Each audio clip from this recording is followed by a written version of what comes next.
Ce matin, je discutais avec un ami et une observation intéressante est ressortie sur la relation de couple et la manière dont l'homme et la femme expriment ses besoins de tendresse.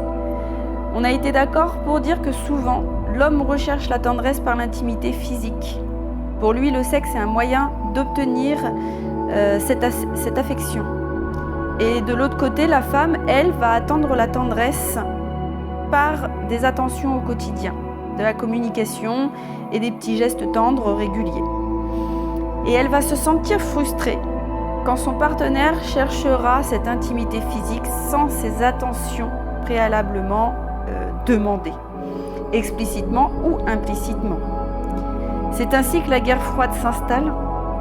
L'homme se sent critiqué et prend de la distance, ce qui accroît encore plus la frustration de la femme. Pourtant, on est d'accord pour dire que les deux cherchent la même chose, la tendresse et le sentiment d'être reconnu par l'autre. Seulement, chacun emprunte un chemin différent. Pour sortir de ce cercle vicieux, il faut d'abord comprendre et prendre conscience que chacun est différent. L'autre ne pense pas et n'a pas les mêmes besoins que nous. Et ensuite, je pense intimement que une des solutions est de créer un nouvel espace commun où le sexe et la parole ne sont pas prioritaires.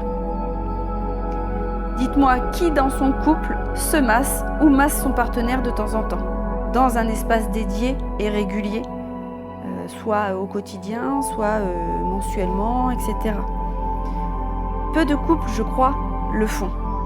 Et si c'était ça le premier pas pour retrouver l'attention et la tendresse tant recherchée? Passer par le corps pour se reconnaître et se reconnecter sans aller plus loin que le soin et l'attention partagée sur une partie du corps comme la main ou le pied. Ça se tente, non? Vous en pensez quoi?